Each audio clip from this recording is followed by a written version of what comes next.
మరి దాన్ని ఎందుకు అబాండన్ చేసినరో దాని ఇంకేం ఉద్దేశం ఉందో, ఇంత నిష్క్రియాపరత్వం ఏంది, ఇంత దారుణమైంది.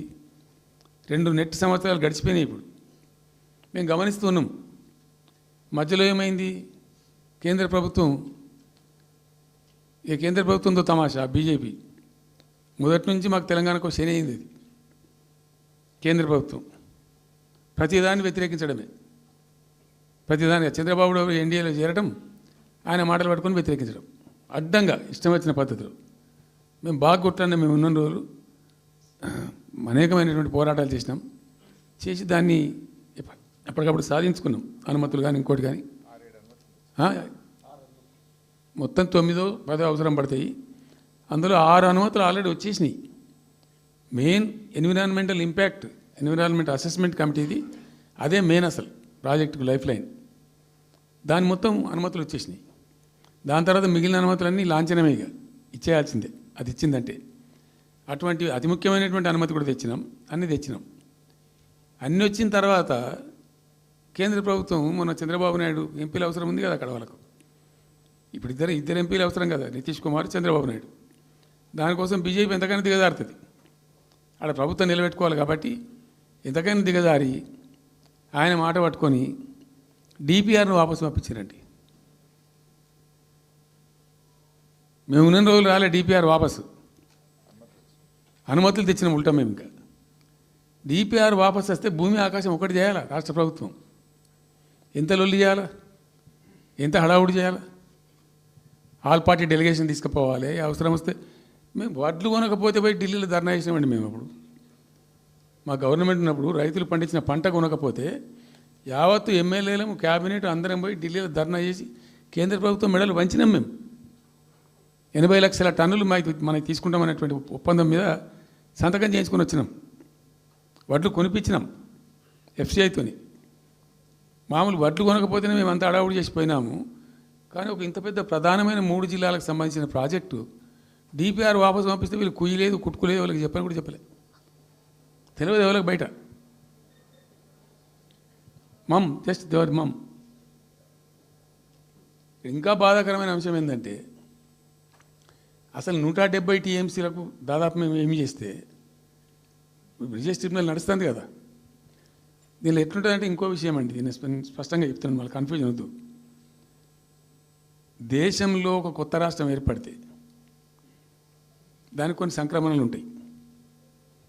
నీళ్ళెన్ని రావాలి, ఫలాన్ని ఎంత రావాలి అని కొన్ని సంక్రమిస్తాయి ఆటోమేటిక్గా. అది ఎస్ఆర్సి యాక్ట్.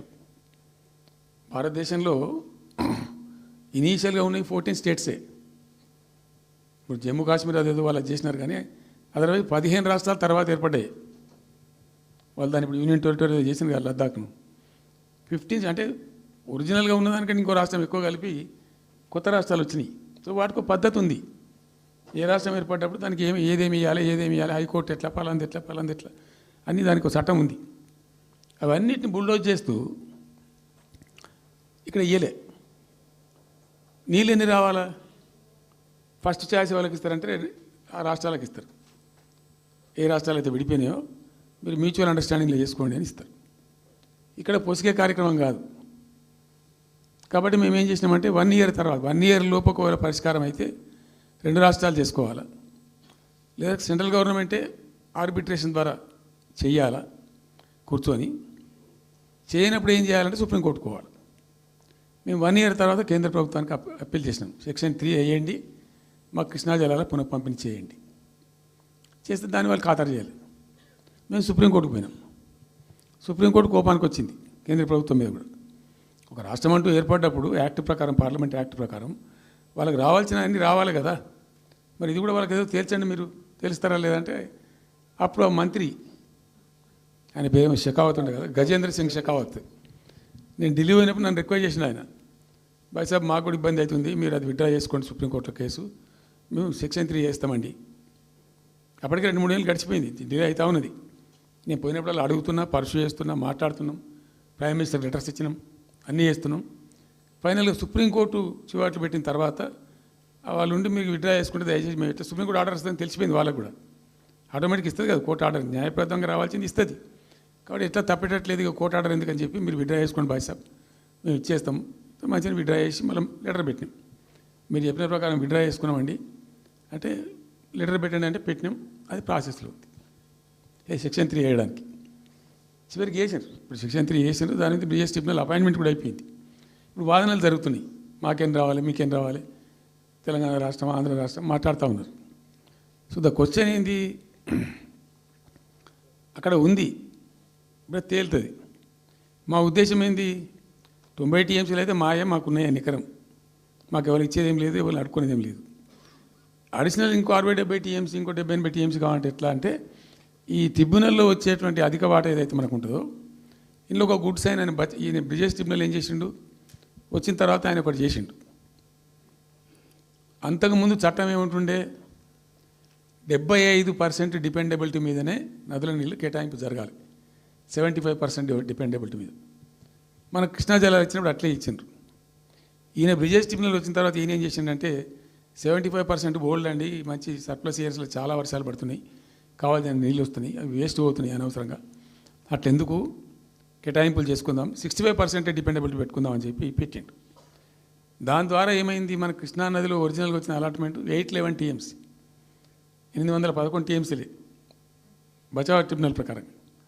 కానీ తదనంతరం ఈయన బ్రిజేష్ వచ్చిన తర్వాత అది ఆల్మోస్ట్ 1005కి పోయింది.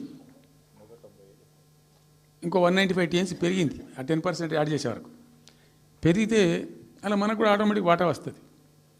ఇప్పుడు తేలుతుంది అది.